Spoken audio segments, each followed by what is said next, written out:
শিরোনাম: রোহিঙ্গা প্রত্যাবাসনে কাতারের জোরালো ভূমিকা প্রত্যাশা প্রধান উপদেষ্টার।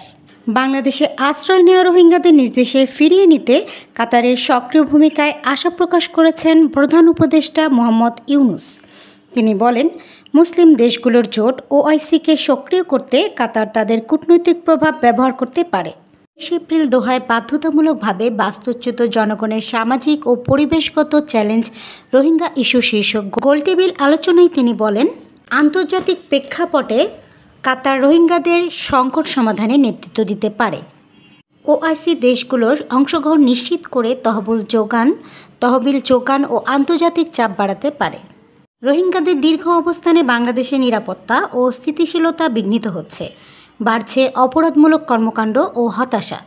বর্তমানে 8,29,036 জন রোহিঙ্গার তালিকা জমা পড়েছে, যাদের মধ্যে 1,76,198 জনকে মিয়ানমার স্বীকৃতি দিয়েছে। প্রধান উপদেষ্টা বলেন, আন্তর্জাতিক সহায়তা কমে যাওয়ায় সংকট আরও জটিল হচ্ছে। বাংলাদেশের টেকসই প্রত্যাবাসনকে একমাত্র সমাধান মনে করে এবং এ লক্ষ্যে আন্তর্জাতিক অংশীদারদের সঙ্গে কাজ করছে। তিনি জানান, চলতি বছরের সেপ্টেম্বরে নিউ ইয়র্কে রোহিঙ্গা ও মিয়ানমারের সংখ্যালঘুদের পরিস্থিতি নিয়ে জাতিসংঘের পৃষ্ঠপোষকতায় উচ্চ পর্যায়ের সম্মেলন হবে, যেখানে কাতারের সক্রিয় অংশগ্রহণ প্রত্যাশিত। আলোচনার সীমাবদ্ধতা পেরিয়ে বাস্তবসম্মত সমাধানে বিশ্ব সম্প্রদায়ের প্রতি আহ্বান জানান ইউনূস।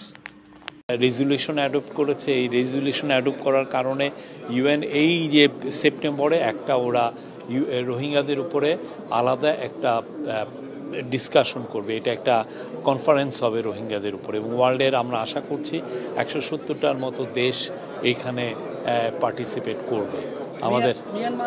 এবং আজকেও এইটারই ধারাবাহিকতায় আজকে এখানে একটা বড় সম্মেলন হলো। এটা একটা ক্লোজ ডোর সম্মেলন। সেখানে প্রফেসর ইউনূস আবার তুলে ধরেছেন যে কি ধরনের এই রোহিঙ্গা ক্রাইসিসটা এখন কোন পর্যায়ে আছে, আমাদের কি কি করণীয়। এবং এই পুরোটা এই আটনা সামিটের one of the major join করার একটা one of the major reason ছিল যে এই ক্রাইসিসটাকে তুলে ধরা।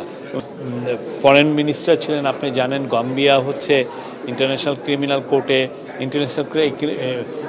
ইন্টারন্যাশনাল কোর্টে যেখানে মায়ানমারকে জেনোসাইডের জন্য অ্যাকিউজ করা হয়েছে। গাম্বিয়ার কিন্তু ওআইসির হয়ে ওরাও একটা পার্টি হয়েছেন এটাতে, এই যে এই কেসটাতে। তো গাম্বিয়ার এখানে একটা রোল আছে। গাম্বিয়াও তুলে ধরেছেন যে না, এই ক্রাইসিসটা আসলে সবাইকে নিয়ে বলতে হবে, এটা নিয়ে বারবার বলতে হবে এবং এই লোকদলকে ভুলে যাওয়া চলবে না। সে কাতার ফাউন্ডেশন ওইখানে এলপিজি যেটা রোহিঙ্গাদেরকে আমরা দেই, আপনি জানেন আশেপাশে খুব ক্রিটিক্যাল বন ছিল এই রোহিঙ্গা ক্যাম্পের।